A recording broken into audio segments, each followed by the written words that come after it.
Om Shanti. Om Namo Bhagavate Vasudevaya. Welcome to another Yoga Small Talk, and we continue with 7 minutes Bhagavad Gita a day. So in the previous talk we concluded the topic of the science of Dharma, and we saw what a member of the ideal society will be like, how they will behave, what their understanding will be, and in 2 words, Karma Yoga. They will be doing their Dharma, which is the foundation for everything, doing their bound duty in a selfless way for the benefit of everybody else, and will benefit from the collective good that this kind of action will yield. And now we continue. Chapter 3, verse 17. But for that man who rejoices only in the self, who is satisfied with the self, and who is content in the self alone, verily there is nothing to do. For him, 18, for him there is no interest whatever in what is done or what is not done, nor does he depend on any being for any object. So we were talking about the Karma Yogi, the pre-realization person, and now Lord Krishna completes the picture for us. What happens when the person realizes? So we are told here that the sage does not depend on external objects for their happiness. This we already heard also in chapter 2, but again and again, this is a repetition for us to get the idea. And we hear that for such a person, there is nothing to do. And he is not bothered. He has no interest whatever in what is done or what is not done, nor does he depend on any being for any object. So he doesn't need any remnants of sacrifice. He actually doesn't need anything, he or she. They do not need anything. But does this mean that they stop acting? No. And we will see it in the next few verses beautifully, and it will repeat itself in chapter 4. We first do Karma Yoga because it's necessary for us, for the entire society.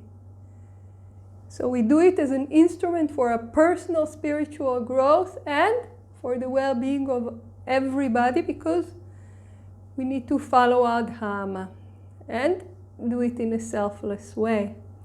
But once realization dawns, once the person realizes the self, in some cases they will leave the body. But in the cases that they stay here in this world, in the body, will they stop doing? And we will see soon the answer is no. But here, in those 2 verses, Lord Krishna just concludes the perspective. There is the path of Karma Yoga, the path of action for the person who is still not realized. And then the mature Karma Yoga is Jnana, is the yoga of wisdom, and once the person masters the yoga of wisdom, he is beyond actions. And this is what we are told here. And immediately, Lord Krishna brings it back. 19. Therefore, without attachment, do thou always perform action which should be done.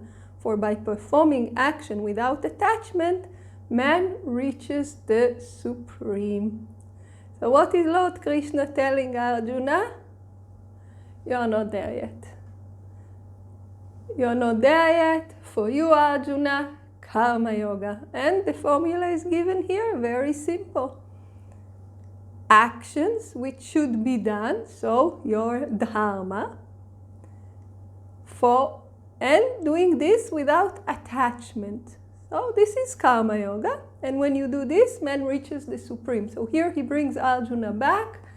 For you, Arjuna, we are still with Karma Yoga. This is your path. But don't worry, you follow this and you will reach the highest. Because remember what the original question was in the opening of chapter 3?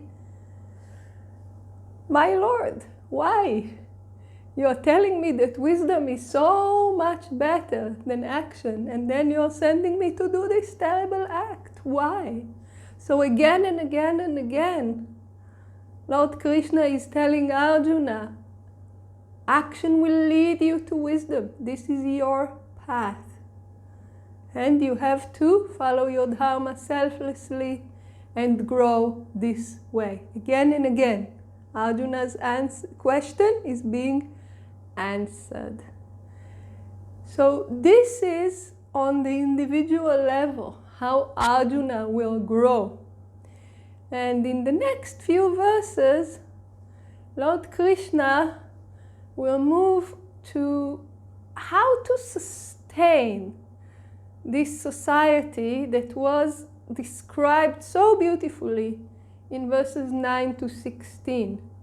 Because remember, in those verses, the individual was told what to do, yes, for the well-being of society, but it was from the individual perspective, how I avoid the fate of that who is a thief, taking without giving what I need to do. Yeah? How I act in order to reach spiritual growth, how I act in order to reach the supreme. So this is the individual perspective, what should be done and what should not be done. But if we want to sustain this system on the level of society, there is one more reinforcement that Lord Krishna is giving us.